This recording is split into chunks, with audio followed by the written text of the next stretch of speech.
Hello, it's Kathy Bedell at mystampingspot.com. Coming back today for my 10-minute Tuesday, even though it's Wednesday. If you saw earlier today, I did my Make It Monday. In case you haven't guessed, my right hand is away. Joelle is away, and I am trying to get classes out, and I'm like a chicken with my head cut off. All right, we are going to do this super simple. This is simple stamping at its best. It's going to be just the card base, no fancy layers. So I'm going to score at 4 1/4. And I don't have a scoring blade, so I am going to use my bone folder. And I'm going to cut at 5.5. Now, I have to confess, I've never done this little technique. So it's either going to go smashingly in front of you, or I'm going to be really embarrassed. So have pity on me. Try not to laugh at me too hard, and we'll get this done. Alright, so we just have a regular card base. I'm going to use Happiness Abounds, and I brought Go To Greetings. I love this beautiful script. I'm a big script girl. I love script, and I love kind of all the flowy lines to this. I'm not sure where this is going to fit in. Hey, Karen, how are ya? Soggy, Iowa. Alright, so like I said, I have not done this before, so we're going to do it with a ruler and Linda, and we're going to do with a black Stampin' Right. So the first thing I'm going to do is, this is my favorite image in this whole set. I love everything about this. This has nice script too. So I'm bringing over a Memento. Whoops, wrong image. Wrong image. I'm bringing over a Memento ink pad. Now my stamp looks, oh, it's got napkin on it, I think. Alright. What I'm going to do is stamp this in the corner. And I'm not going to do anything fancy with it. Just going to pop it right there. And I'm going to choose a leaf to pop in there as well. I'm just not sure which is going to be the best. So we're going to take a look at it. I think I kind of like that. And I may stamp off a bit. I get myself a piece of scrap paper. Now, again, I love these photopolymers. You can put them right where you want. I have not tried this. I do not know. I should have masked that because I got the leaf on the back. But that's okay. I'm going to go with it. Live and learn, right? Okay. We are going to just take... Now, here's my one cautionary statement. I'm doing it as simple stamping on one card layer, but I am going to color with blends. And when I color with blends, they're going to go through to the inside. So you are either going to need to line the inside, or you're going to actually want to do a layer on a piece of cardstock. When I decided to do this, I hadn't really thought it through. So here we go. Where are my Parakeet Party blends? That's what I want to know. I have a new set over here. I think they're in a bucket. I really like this Parakeet Party green. I tend to like the very fall dark greens, like the Evening Evergreen. And not that... I always tell you guys, don't use the brush side for major coloring. Use the other side. It preserves your tip for when you need to get in good and close. Garden green is just such a Christmas color to me. I don't know why, but it is. I'm going to color that right onto the back of the card as long as I've messed that up.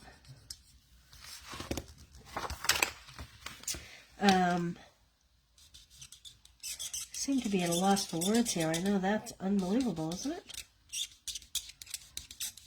You know, am I squeaking? Alright, now I'm going to come back in with my tip and my darker color. This time I'm going to use the brush to get a darker color, and I'm going to highlight what would be like more the underneath part and close to the center.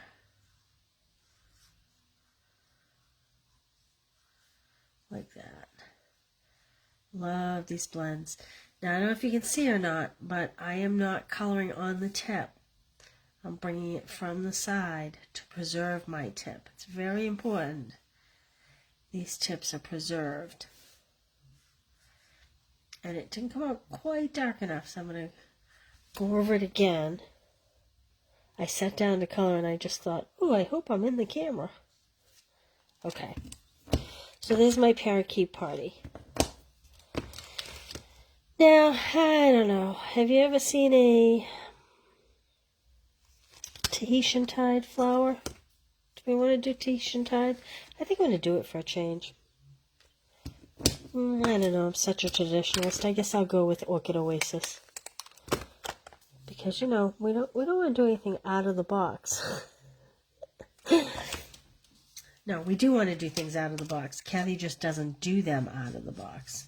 All right, so what I'm doing is I'm kind of coming in here and adding color to the whole flower first in the lighter Orchid Oasis color.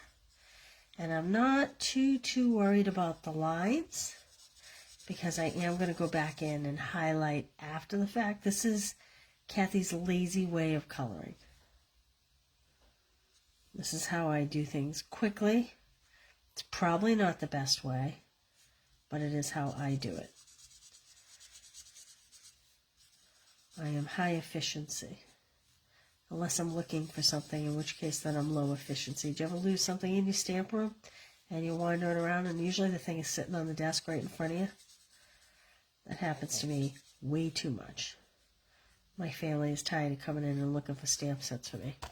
Okay, so I did it all in the light Orchid Oasis, and I'm going to go back in now with the paint brush because it's a finer tip, and color in some of these darker layers to give us some dimension. And I'm going to add more dark color towards the center of the flower and work out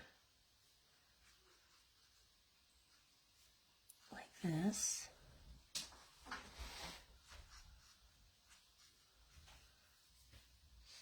A lot of times, if you just follow the lines on the flowers, it'll give you great dimension.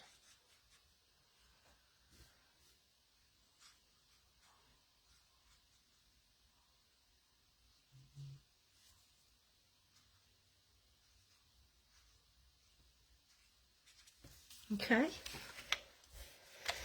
so there's my flower. Now you know how to color.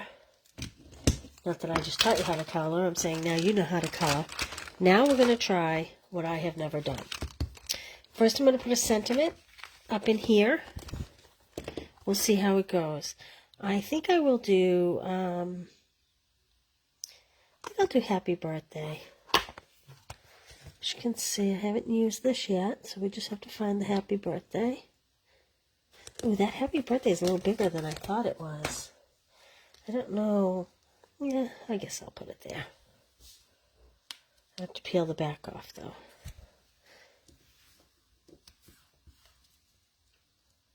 And I am going to stamp it in black, even though we're going to outline this card in black.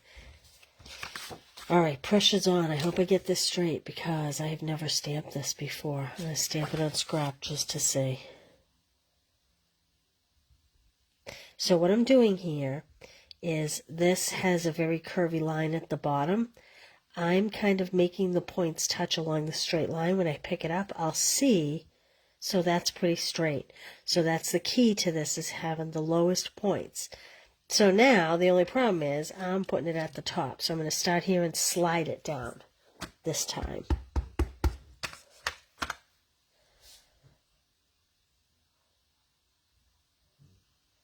All right, hoping for the best. Whoa, and I dropped my black. Not too bad. It's okay. Not the best. All right, here's where the fun / scary part comes in. I am going to carefully, with the fine point of my Stampin' Right, and I'm sitting down, so if you comment, I'm not going to see. I think I'll start on this side first. I'm going to box out the outside, and I'm going to do it with inches. Okay, so I want it to be about a 1/4 inch from the top down, and about a 1/4 inch from the, a little longer, I guess. Let me see here. because I want to put lines on the outside. So I'm going to start about here, and then I'm going to continue down to about here, and then I'm going to do the same thing on the other side. So I started about there.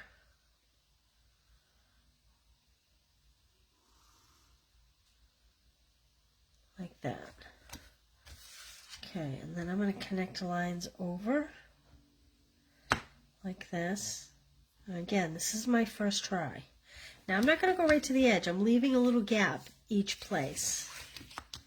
And then I'm going to come up here, and I didn't go quite far enough down on this line here, so we're going to have to reconnect that after.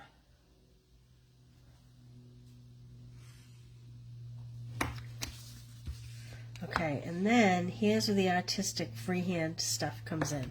So we have our basic shape. Okay, we don't want it to be perfect. We want it to be freehand. There will be some curves, and that's okay. This is where the artistic part comes in. And I'm just kind of connecting it around as I go.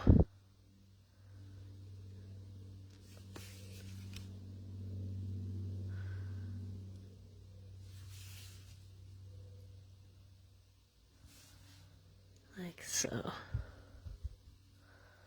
Okay, and I'm going to do one more on the inside.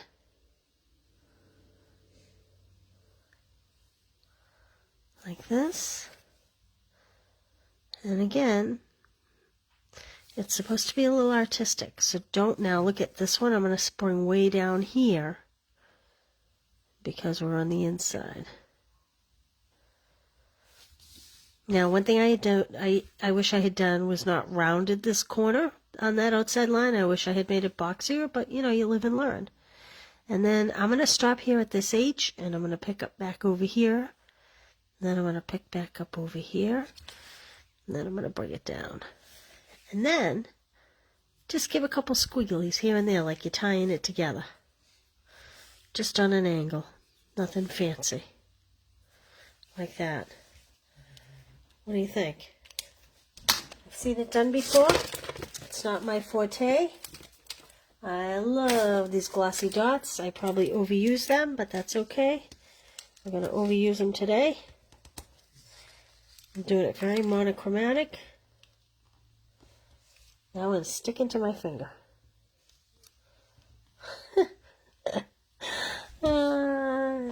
Get your pick-me-up tool.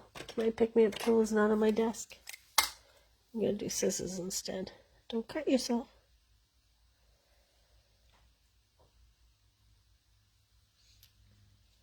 There we go. One layer, simple stamping, a lot of hand drawing. You just need a ruler, nothing overly fancy. If you give it a try, let me see what you did.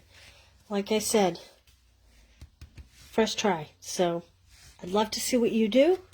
And again, when you're using blends, they go through to the inside.